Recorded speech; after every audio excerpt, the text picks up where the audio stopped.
calculatrice Casio. Alors pour ça, il faut déjà vous rendre dans le menu Stat.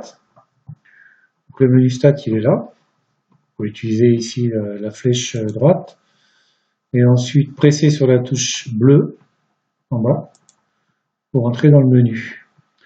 Alors là, les listes sont vides, mais il se pourrait qu'il y ait des valeurs dans les listes, des valeurs qui restent d'avant. Donc la première des choses à faire, ça sera d'effacer ces colonnes, qu'on appelle des listes chez Casio. Et pour ça, il vous suffit tout simplement de cliquer ici, c'est-à-dire sur F6, et ensuite de cliquer ici, de là, del all, effacer tout en anglais. Donc F4. Donc vous mettez où vous voulez dans la colonne, vous pressez sur F4, et ça efface la colonne. Alors, il vous demande la confirmation, yes, donc oui, F1, F1 c'est ici, et hop, ça efface. Je fais pareil pour la deuxième colonne, de la A, F4, yes, F1, voilà. Alors ensuite, première colonne, ce seront les notes, deuxième colonne, ce seront les effectifs. Donc je vais mettre ici les notes, par exemple 2, 4, 6, 8, 10, et puis en face je mettais des effectifs. Alors par exemple il y a eu 3 notes 2, une note 4, 5 notes 6, 4 notes 8 et une note 10. Alors une fois qu'on a fait ça, il faut recliquer sur F6 pour faire défiler le menu bas ici, pour faire apparaître en fait calque. Donc une fois qu'on a fait ça, on presse sur F2, et puis là, il y a un truc à faire une seule fois. La première fois que vous aurez allumé votre calculatrice pour faire des statistiques, après, ce ne sera plus la peine de le faire, ça sera enregistré, vous inquiétez pas.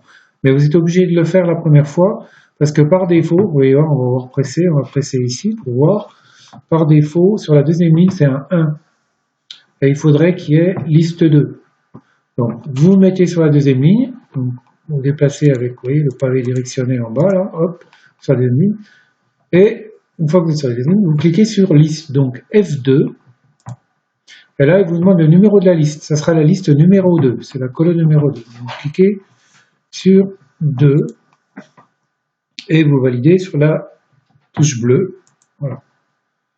Voilà, une fois que c'est fait, vous cliquez sur Exit, sortir, donc, Exit, voilà. Alors maintenant que c'est fait, alors ça je vous ai dit, hein, vous le referez plus, hein, vous le faites qu'une seule fois, et après ça sera bon pour tout le temps. À moins d'enlever les piles de la calculatrice. Enfin bon, normalement, vous ne pouvez pas vous amuser à enlever les piles tous les 5 minutes. Hein. Donc là maintenant, on fait des statistiques à une variable, vous voyez, un var, donc on va cliquer sur F1, et là on voit apparaître donc les indicateurs statistiques, donc principalement X, avec un trait au-dessus qui se lit X bar, c'est la moyenne, donc 5,86.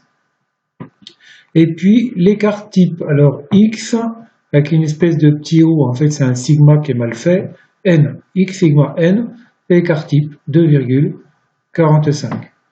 Alors il y a des trucs qu'on n'utilisera jamais, comme ce truc-là ici, ou encore celui qui est en dessous de X sigma N, pareil, on n'utilisera pas. Donc n égale 14, bon ben n égale 14 c'est le nombre total de notes. Hein. Et puis si vous pressez, alors excusez-moi, si vous pressez sur la petite flèche en bas ici, vous voyez apparaître deux indicateurs. On peut descendre, vous voyez. Donc la valeur minimale de notes, bon ici c'est 2 bien sûr, la valeur maximale c'est 10. On a également la médiane, ici c'est 6, et puis les quartiles. Premier quartile 4, donc Q1 égale 4. Troisième quartile, donc Q3 égale à 8, puis encore le mode, bon, le mode on n'utilisera pas. Voilà, donc si vous voulez sortir de la liste des indicateurs, vous pressez sur Exit et vous revenez ici. Si vous pressez encore une fois sur Exit, vous remontez au menu supérieur. Si vous pressez encore une fois sur Exit, il ne se passe rien. Si vous voulez sortir de là pour aller faire des calculs, ben, par contre, il faut presser sur Menu, retourner dans le menu Run, pressez sur la touche bleue, et là donc vous êtes à nouveau en mode calcul.